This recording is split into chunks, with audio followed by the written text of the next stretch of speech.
So ஒரு மனிதனுக்கு ரொம்ப மேலானது எது அப்படின்னா உயிர். உயிர் தான் மேலானது, அதுக்கு மேலே ஒன்றும் இல்லை. உயிர் தான் கடவுள். உயிர் வேறு, கடவுள் வேறெல்லாம் இல்லை. உயிர் எப்படி இருக்குது இல்லது கடவுள் எப்படி இருக்குது, ரெண்டு கேள்விக்கும் ஒரே பதில் தான். ஸோ அதை நான் சூன்யன்னு ஒரு வீடியோவில் பேசியும் வச்சுக்கிறேன். ஒரு மனிதனுக்கு எது மேலானது அப்படின்னு கேட்டிங்கன்னா, இங்கே இருக்கிற வெட்ட வெளி தான் நமக்கு மேலானது. அதை தாண்டி நம்மளால் எதுவுமே இல்லை. நம்ம ஆசையை போக வர, சாப்பிட, நடக்க, போக வர எல்லாமே இந்த அண்ட சராசரத்தையும் எது உள்ளே தாங்கி வச்சிருக்குது அப்படின்னு கேட்டால் அந்த வெட்ட வெளி தான் தாங்கி வச்சிருக்கு. வெட்ட வெளினா நம்ம அல்பமாகிட்டோம், சாதாரணமாகிட்டோம். ஒன்றும் இல்லாத ஒரு இடம் சாதாரணம்னு ஆகிட்டோம், ரொம்ப சிம்பிளாகிட்டோம். எங்குமா இருக்கிறதுனால வேண்டி அது நம்ம பெருசாக நினச்சிக்கல. ஆனால் கடவுளை சொன்னவங்க எல்லாருமே சொல்கிறாங்க, பார்க்கும் இடம் எங்கும் நீக்கமர நிறைந்திருக்கின்ற ஆனந்த பரிபூர்ணம்.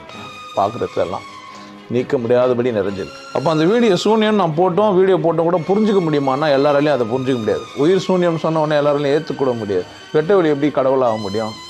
ஒன்றும் இல்லாத ஒன்று எப்படி எல்லாத்தையும் செய்யும்? ஒன்றுமே இல்லாத ஒன்று செய்கிறதுக்கான வாய்ப்பே இல்லை. ஏன்னா விதை தான் செடி முளைக்கும், அந்த மாதிரிலாம். அந்த விதையும் வெட்ட வெளியில் இருக்குதுன்றது புரிஞ்சுக்கிறது கொஞ்சம் கஷ்டம். அப்பேற்பட்ட வெட்ட வெளி உனக்குள்ளே இருக்குது.